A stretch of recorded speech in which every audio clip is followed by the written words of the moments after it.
Howdy, gang, and welcome once again to the Duct Tape Studios.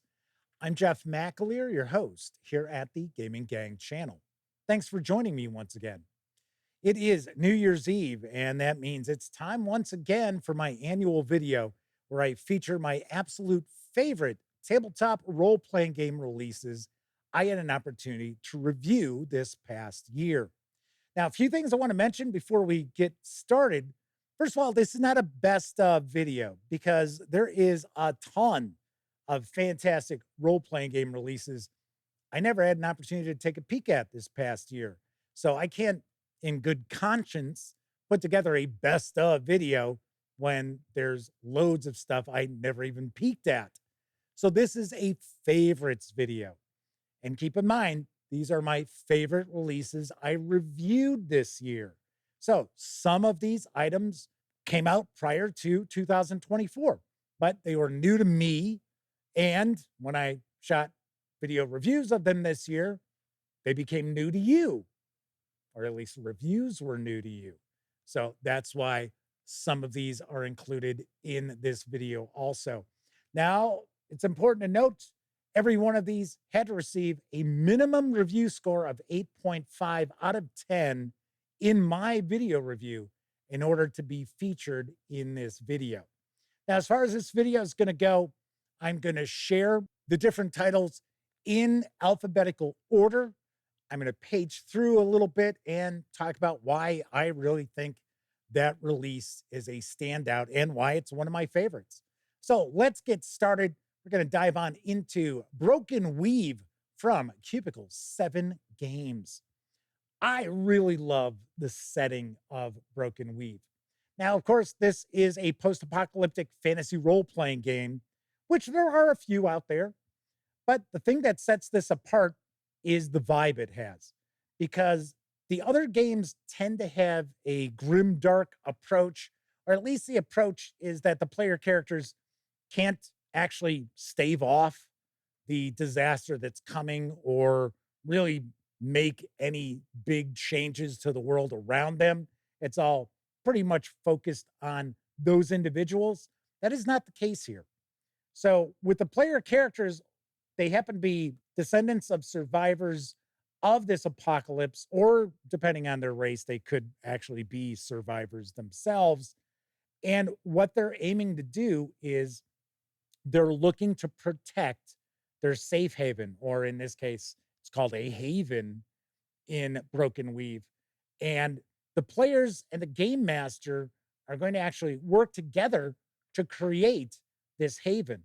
So then the players are going to be looking to actually improve on their haven as well as go out there and expand their haven by meeting up with other people, other havens out there. So hope plays a huge role in Broken Weave. So this is a post-apocalyptic setting, but it is not a hopeless setting. And remembering the past also plays a role in Broken Weave. And I like that quite a lot. Now, just because I was saying that we have hope playing a role doesn't mean that this is going to be some cakewalk for the player characters. It certainly is not. It is a very dangerous world out there. Something I'm kind of surprised is that we have not seen a lot of supplementary material for Broken Weave from Cubicle 7 Games just yet. I am hoping in 2025 that will change because, like I said, this is a very unique setting. And I thought this was really, really cool. And I didn't have high hopes for Broken Weave when it was announced. And when the core book came out, it really changed my mind about Broken Weave. Really, really cool. Very nicely done. Next up, we're going to take a look at the BX Advanced Bestiary. I reviewed 2 volumes of this from Third Kingdom Games. I'm just going to take a peek into volume 2 because this is a hardcover. The first volume that I received was a soft cover. And this is statted for Old School Essentials. but that also means that you could utilize this with just about any other fantasy role-playing retro clone or OSR title out there. So the big selling point of the BX Advanced Bestiaries is that they take the entries from OSE and expand upon them tremendously. So we'll get far more detail about how to utilize these monsters and creatures by the game master, as well as a bunch of other variations to these creatures. So like this a lot. So like as an example, we've got ghouls. So we get a breakdown of ghouls. We also get Dreamlands ghouls. So if you are utilizing Lovecraftian Dreamlands in your games, those are different. Those ghouls in Lovecraft are different than D&D ghouls or old school Renaissance fantasy role-playing game ghouls. Love it. Absolutely love it. I think it's cool that the artwork throughout really does have that AD&D vibe to it. And unlike, say, the Monster Manual, where there are some entries where you see the artwork and you thought to yourself, what the hell is that? Or how did that make it into this book? We don't have that sort of unevenness with the BX Advanced Bestiaries, volumes 1 and 2. Should also mention that Third Kingdom Games is well known for their populated Hexes series. I have some reviews of collections of those coming up in the new year. But just taking a peek throughout, really, really well done. And this should be on your radar if you're running any sort of old school fantasy role playing game, not only old school essentials. Now we're going to take a look at the first of the Call of Cthulhu entries that made my favorites this year, and it is the Arkham book. And this is excellent. It does utilize a good amount of content that has come in previous editions of Call of Cthulhu. But I'm telling you, just the presentation of this and just the sheer amount of content in this book is awesome.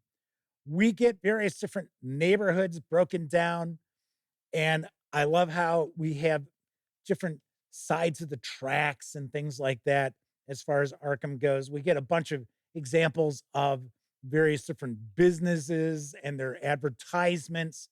We get all these different NPCs and what kind of connections they might have to each other, which is going to provide a lot of opportunity to expand on any sort of adventure that a keeper is setting in Arkham.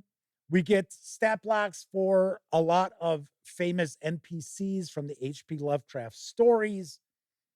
Absolutely love this.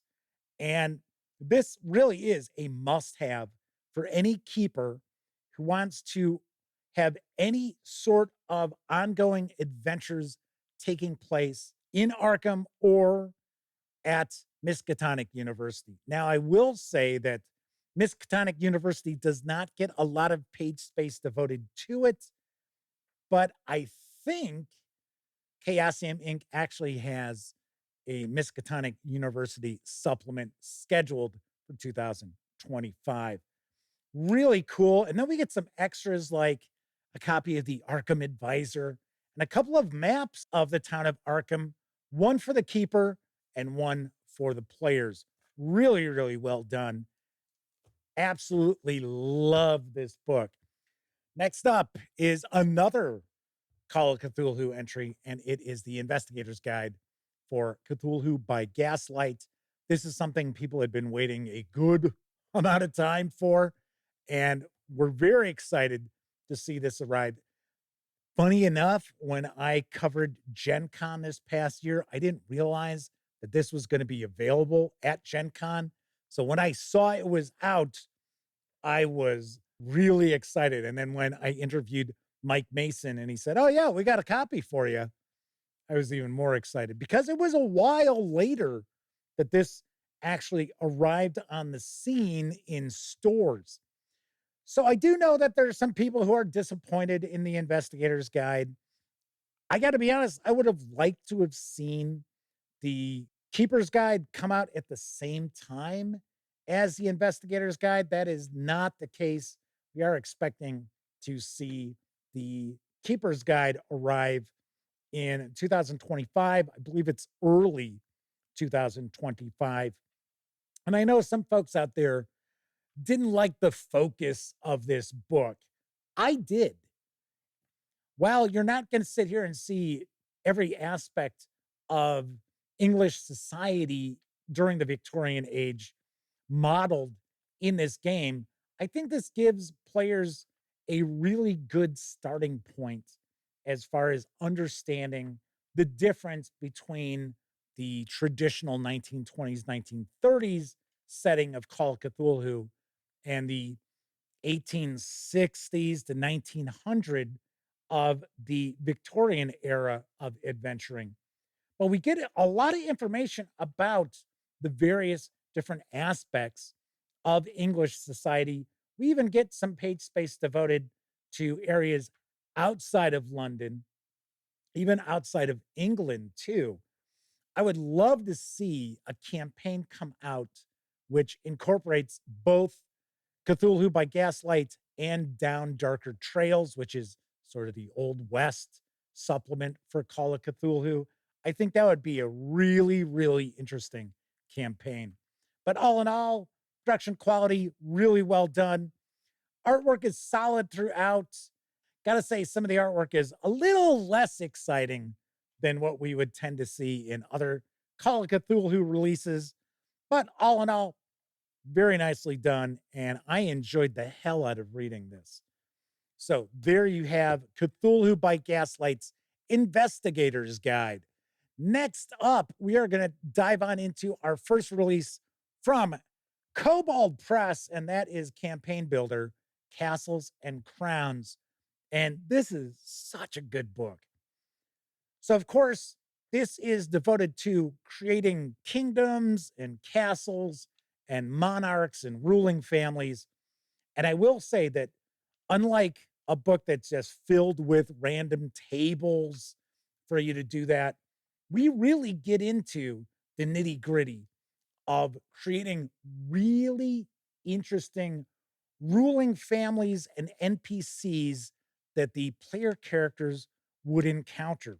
Now, this is designed for Tales of the Valiant as well as Dungeons and Dragons.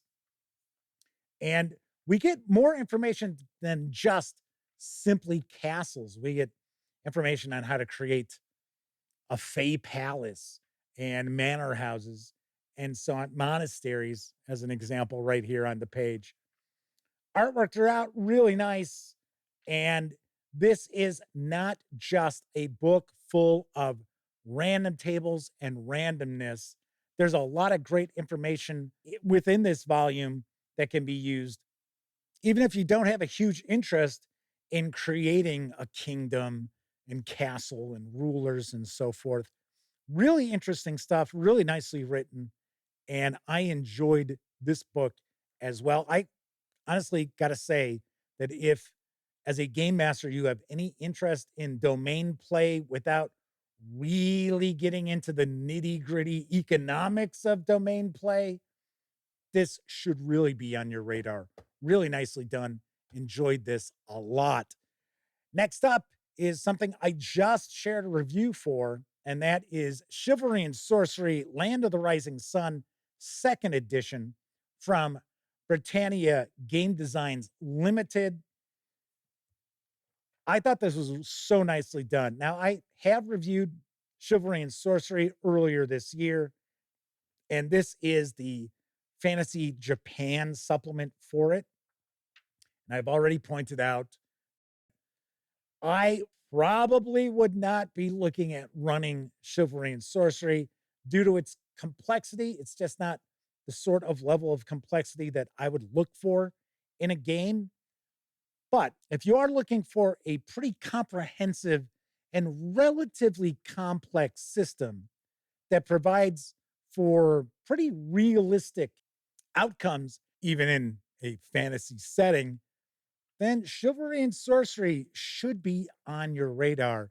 What I really like about Land of the Rising Sun is that there is loads and loads of content in here that could be utilized in just about any fantasy role playing game. You don't have to necessarily be running chivalry and sorcery. It's also very respectfully presented.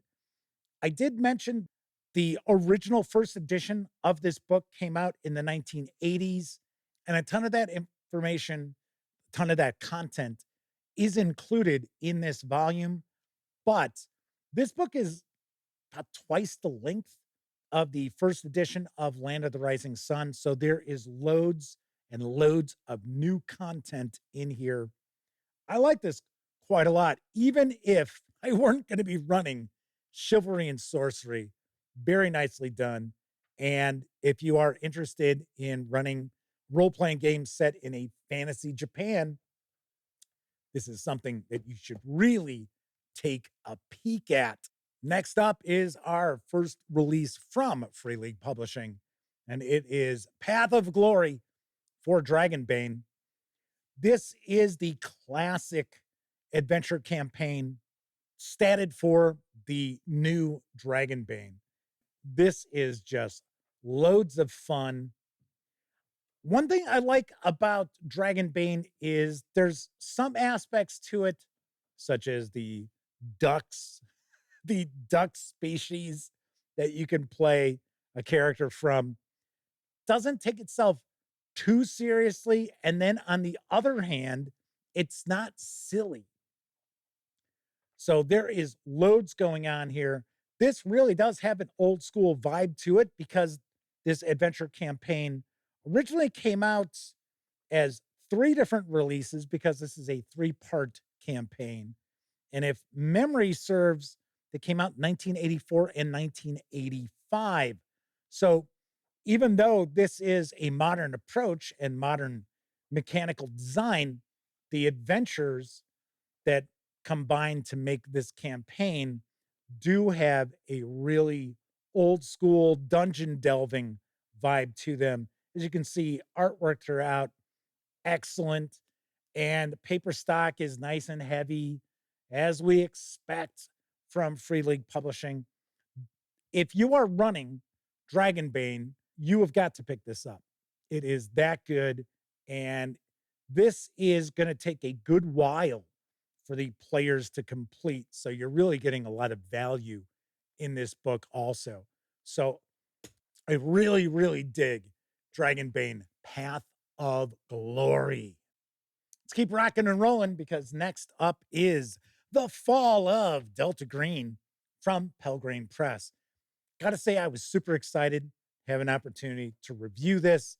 This has been out for a while, and there's actually a written review over on thegaminggang.com for The Fall of Delta Green.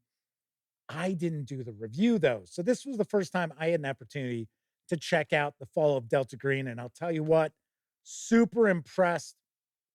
Now, if you're not overly familiar with The Fall of Delta Green, it is set in that same Delta Green game world. And of course, Delta Green is from Arc Dream Publishing. But this takes place prior to modern Delta Green or 1980s on Delta Green. This is during a period of time where Delta Green is still an official governmental agency, although it's a top secret agency. It is not a rogue agency like in Delta Green from Arc Dream Publishing. This also utilizes the gumshoe system, which is kind of the in-house system for Pelgrane Press, and it works really nicely with investigative role-playing games because if your player characters have the appropriate skill, they're going to get clues. There's no rolling of dice to see if you find the clue or not. Now, of course, you have to figure out how these clues all piece together yourself, but you're not going to see adventures come to a screeching halt because somebody had a bad die roll and they didn't get that most important clue out of the bunch. So I love that. I gotta say, there is so much content in this book to bring the 1960s, 1970s era of Delta Green to life. Officially, this takes place in 68, but we get plenty of information about strange goings on prior to 1968 as well as after 1968. So, love this as far as all the content in here. Plus, this is just a really interesting read, especially if you're into modern or relatively modern Lovecraftian role playing games. Top notch. Really happy that I had an opportunity to review The Fall of Delta Green. Next up, from relative newcomers, Pulp Hummock Press, comes Gods of the Forbidden North, Volume 1. And this book is massive. This is statted for old school essentials, but the reality is you can use just about any old school Renaissance role playing game, any sort of retro clone. You can bust out original Dungeons and Dragons or AD&D. I gotta say, I was blown away by this. You are never going to use all this content. I'll be the first to point that out. But there is just so much adventuring packed into this volume. This is the first of 3 volumes. I actually have the second volume of Gods of the Forbidden North. I have not had an opportunity to finish it up to get my review out because it's just as massive as this book. So I was so impressed by relative newcomers, Pulp Hummock Press, and just the amount of content that had been created and really good content created by a relatively small team of people. So this is taking place in a frozen north. And I will point out that there are a lot of various different dungeon locations, a lot of settlements. So this is not just simply some sort of a mega dungeon, because for one, let's be honest, the vast majority of mega dungeons never get completed by a group of players. But there is just, no joke, years of adventuring packed into this book. And the thing is, you can easily incorporate the stuff that you like into your own game world as a game master. You can incorporate tons of this stuff into not only your own version of a frozen north on your game world, but a lot of other places as well. Really, really well done. Artworks are out, really nice. Now, this is available in print from Drive Through RPG. Let's just give you another quick peek here. So stay tuned. I will have my review of Gods of the Forbidden North, Volume 2, coming up in 2025. Next up, first release from Pinnacle Entertainment Group, and it is Holler, an Appalachian Apocalypse. Now, of course, I reviewed the box set. I'm not going to bust out the box set and show you everything, but it was a really good box set. And of course, Holler is for Savage Worlds Adventure Edition. And what I think really makes this stand out is it is an Appalachian horror role playing setting, but it's not overly grim. A lot of times when we see this new wave of these kind of, I kind of refer to them as hillbilly horror role playing games, they tend to be really dark. And sometimes the hill people or the hillbillies or whatever you want to consider them aren't actually painted in the best light. That's not the case here.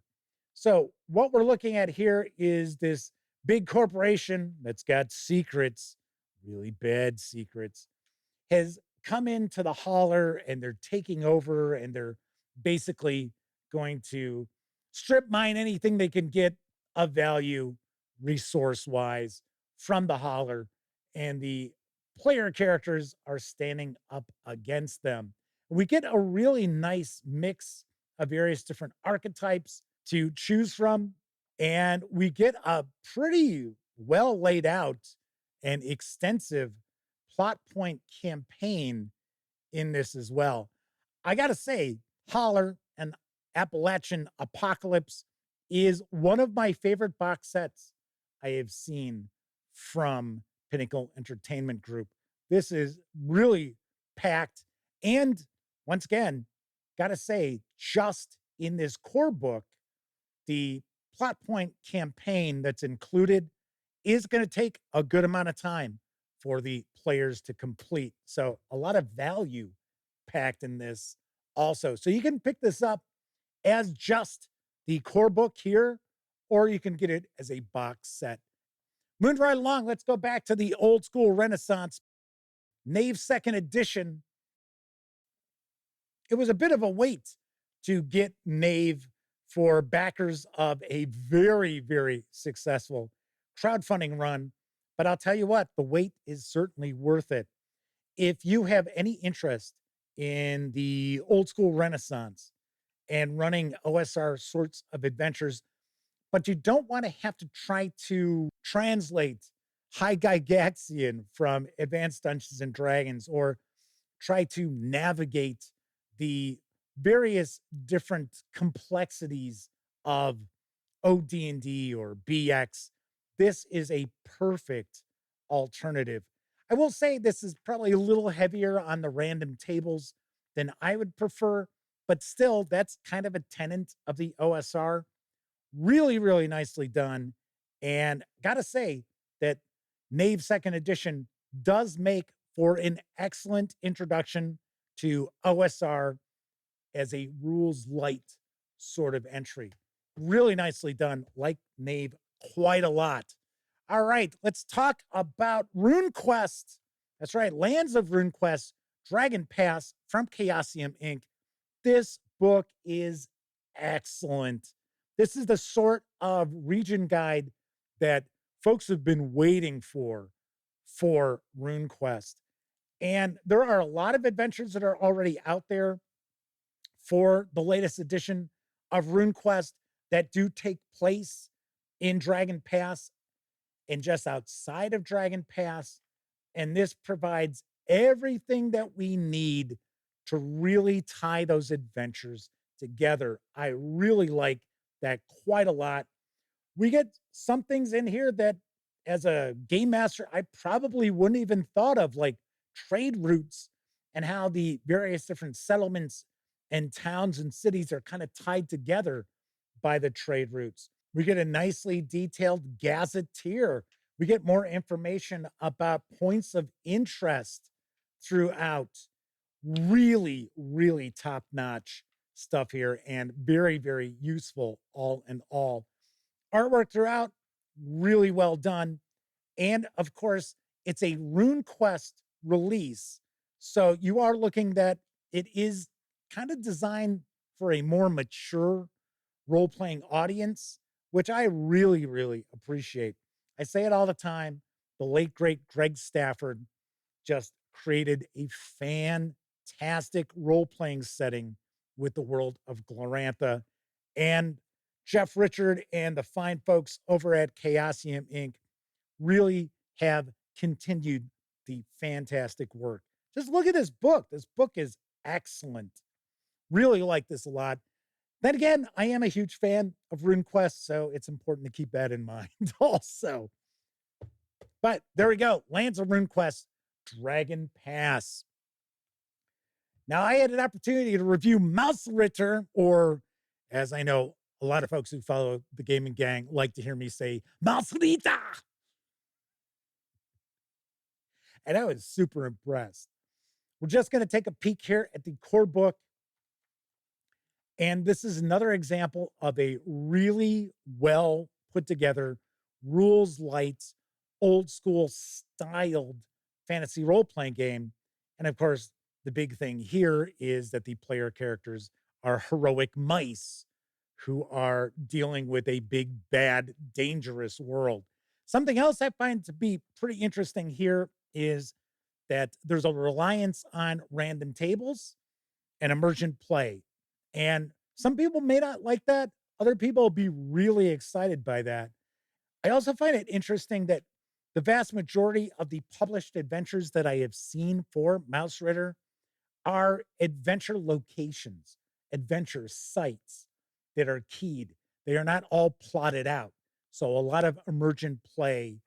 And I got to say, so as an example here, adventure site Stumpsville, we get a keyed locale, and then we get a breakdown of these various different locations, but it isn't as if there's a linear adventure taking place.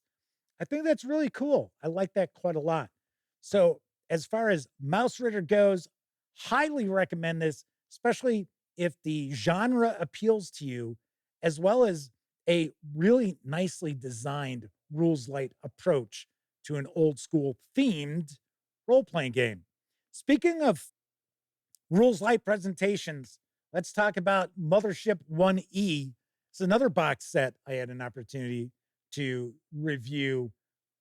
I can see why were so excited by Mothership. And of course, this is a science fiction horror role playing game. But the reality is, I think you could really incorporate this into just about any sort of gritty science fiction setting you would like.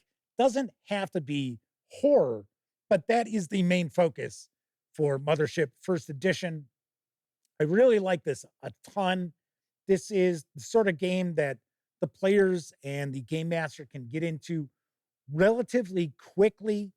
Something I had mentioned in my review that's important to keep in mind is this is a percentile based system, and the skills of the player characters and the attributes of the player characters tend to be relatively low. If a player rolls their dice and they fail, does not necessarily mean that they fail at what they tried to do. There could be success with an additional challenge, with something else to overcome.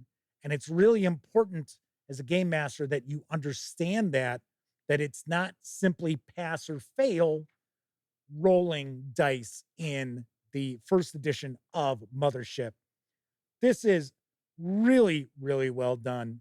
And this is also another relatively rules light role playing game I can highly, highly recommend.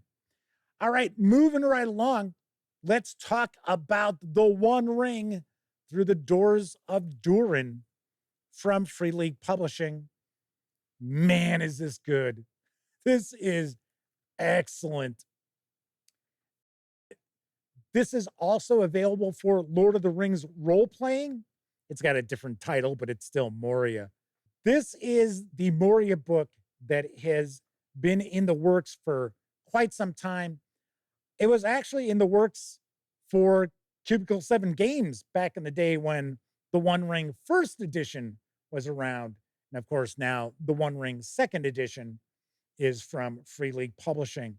There is so much going on in this adventure that the player characters are going to have loads and loads to do while exploring the mines of Moria. There are various different adventure locations. Something I really like about this a lot is the focus on how Moria is a dead place. It is a place of death.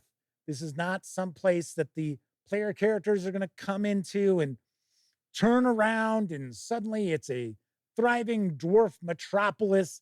Oh, absolutely not. Absolutely not. So that's one of the aspects of Through the Doors of Duran that I really like is that this is a place of emptiness and sorrow and death. I know it kind of sounds odd for me to present it that way, but I think Gareth Hanrahan has done just fantastic work bringing the world of Moria to the One Ring second edition and really capturing the essence of this region from Tolkien's work. Really, really well done. Highly, highly recommend this. This is probably my favorite release for the One Ring and Lord of the Rings role playing to this point. Moving right along, let's take a look at Outcast Silver Raiders from Esoteric Ludology and Exalted Funeral. And I had an opportunity to review the 3-volume slipcase set. This is actually the biggest volume in that slipcase. This is the setting book. So we also have a player's guide, we've got a game master's guide, and then we've got the Mythic North. And then I've got to tell you, this is probably one of my all-time favorite setting books I have ever encountered.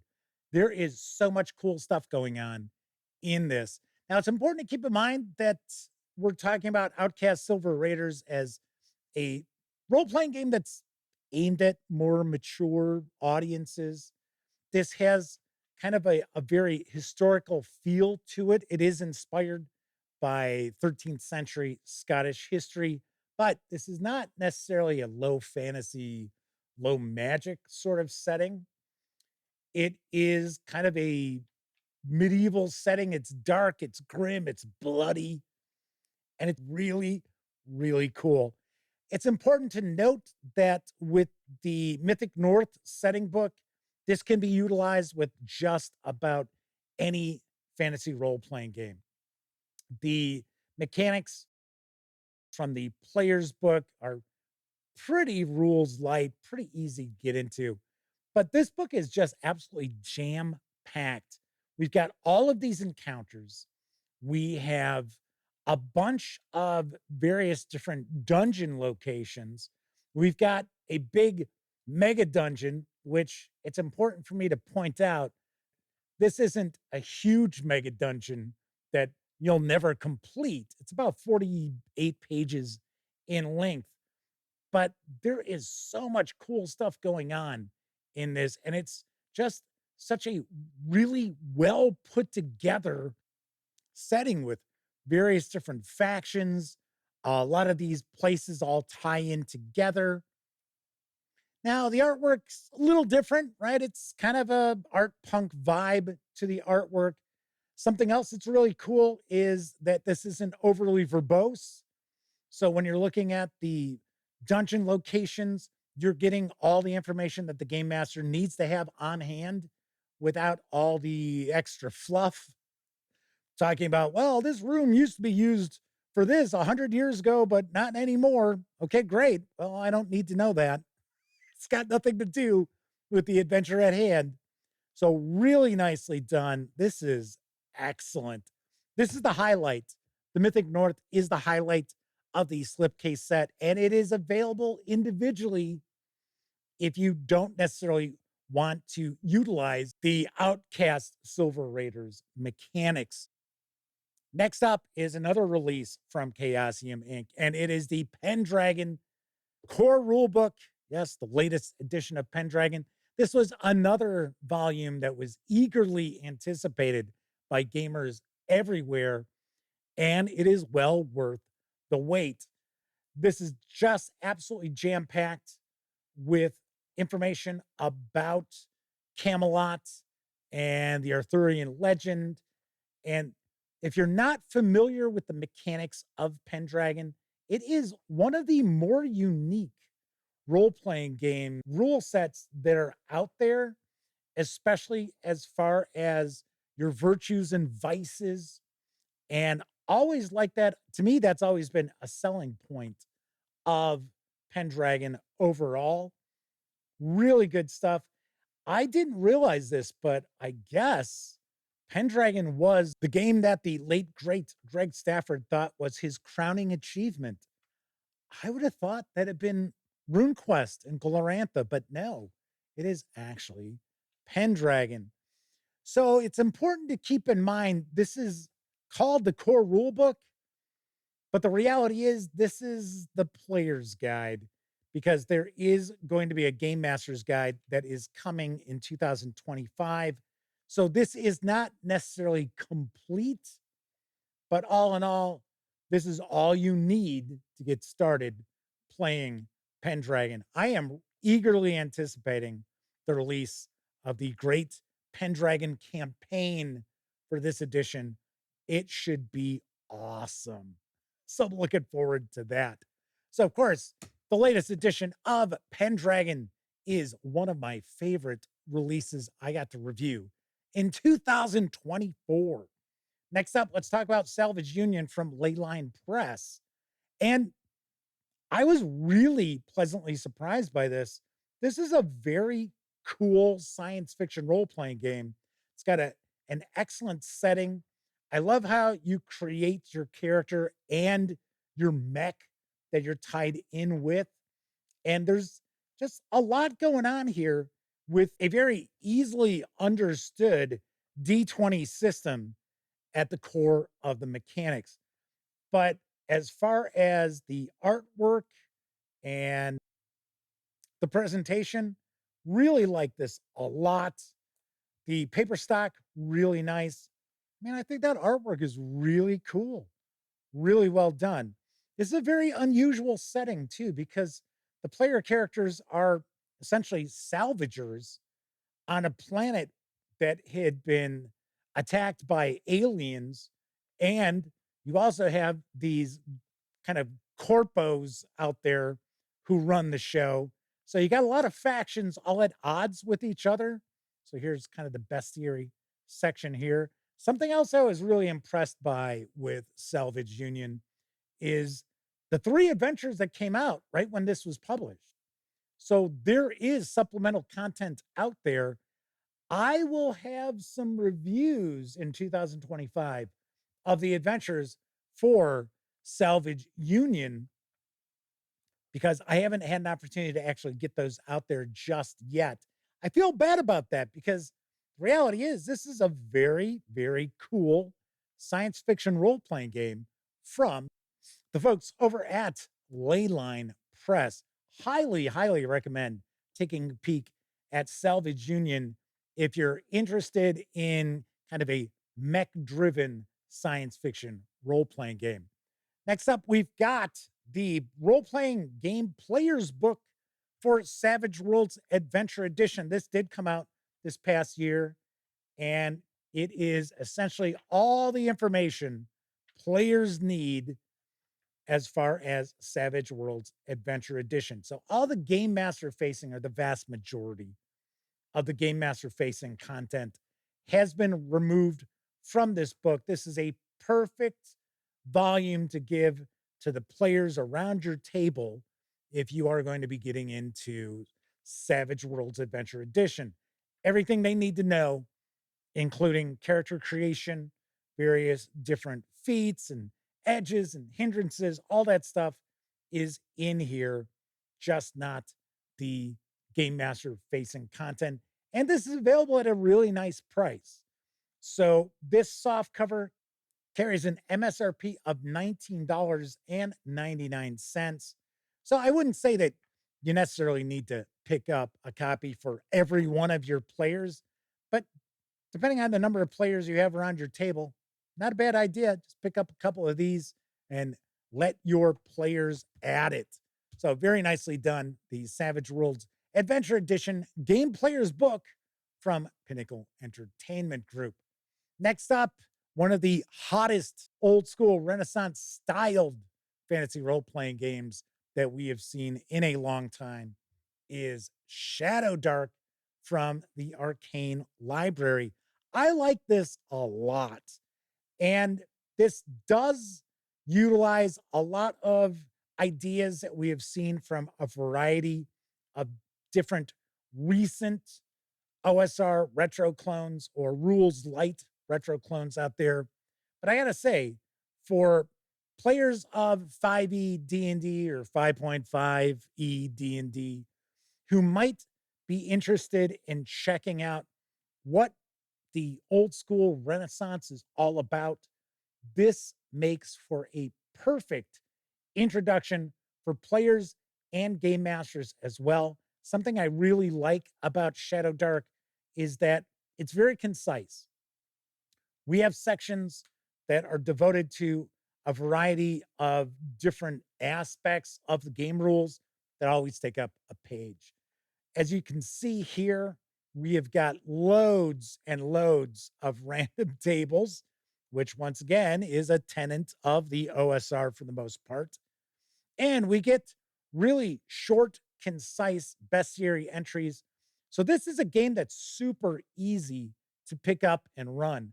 I could also point out that this makes for a really good introductory role playing game for anyone interested in fantasy role playing games, as opposed to picking up the trio of D&D core books and having to read through all of that. You get a lot of content packed into the 300 plus pages of Shadow Dark from the Arcane Library. I know some folks out there thought that this was getting a little too much attention. I got to be honest, I think it received the attention it deserved. It is that good. All right, moving right along, we've got the Star Shaman Song of Plangia from Atlas Games. I thought this was super cool. Now, this does utilize 5e, so you do have to have either the SRD or the core rule books for 5e D&D. But I gotta say, this is another really excellent setting book that I encountered this year, and it is a prehistoric fantasy setting. So it's kind of a mashup if you wanted to take all your fantasy species, your fantasy races, and then drop them into a kind of prehistorical setting with dinosaurs and so forth. Really nicely done. We get a bunch of new classes, backgrounds, new magic. Just really cool. And I mean, the artwork throughout is top notch. This was the first item that I had an opportunity to review from Atlas Games. Now, on the gaminggang.com, we do have some reviews of Atlas Games from years ago, but it was Elliot Miller always doing those reviews. I had never reviewed anything from Atlas Games. And I got to say, I was mighty, mighty impressed. And as you can see, this is packed. This is absolutely packed with information about various different factions, how to create adventures, and so forth. Sorry to say, there is no adventure that's included in this setting book. And honestly, I'm not sure what sort of support this has gotten from Atlas Games. But like I said, if you have any interest in sort of a primordial, prehistoric fantasy role playing setting using the 5e mechanics, this is a must have. This really is a must have. It is really, really well done. So we're going to move on to my final favorite of 2024, and it is Tales of the Valiant from Kobold Press. Now, it's important for me to note we've got 3 books. So all the core books are out now for Tales of the Valiant. In fact, the Game Master's Guide is the most recent release. And you may recall, if you follow the Gaming Gang, that I gave the Player's Guide, if I remember correctly, a 6 out of 10 as far as my review score. And the reasoning behind that was not that this isn't an excellent book. It's not the fact that it's poorly presented or anything like that. This is a really, really great player's guide. The reason why I gave it a 6 out of 10 is because I didn't feel that there was enough here to differentiate between Tales of the Valiant and 5e Dungeons and Dragons. And in some ways, this was incorporating some concepts that were supposed to be making an appearance in D&D 5.5. That's why the player's guide got the 6 out of 10. And I explained that in my review, but it's possible that some folks just didn't actually pay attention to that. So you might be saying, well, geez, Jeff, how in the world could a game book that you gave a 6 out of 10 be included in your favorites of 2024? And that is because the Monster Vault and the Game Master's Guide are fantastic. I am a big fan of the Midgard setting for Cobalt Press, and I certainly hope we are not going to see Cobalt Press abandon that game world because it's one of my absolute favorite high fantasy game worlds out there. And I also really dig the take that Cobalt Press has on many of the classic monsters and creatures out there. Always really well done. I love their kobolds. What can I tell you? But for a company that's named after kobolds, you would hope that they would invest some work into their titular creature, right? But all in all, really nicely done as far as the Monster Vault. I gave this a really high score. I also gave the Game Master's Guide a really high score because I got to say, this has got to be one of the better Game Master guides that I have seen because it provides a lot of inspiration for the game master out there.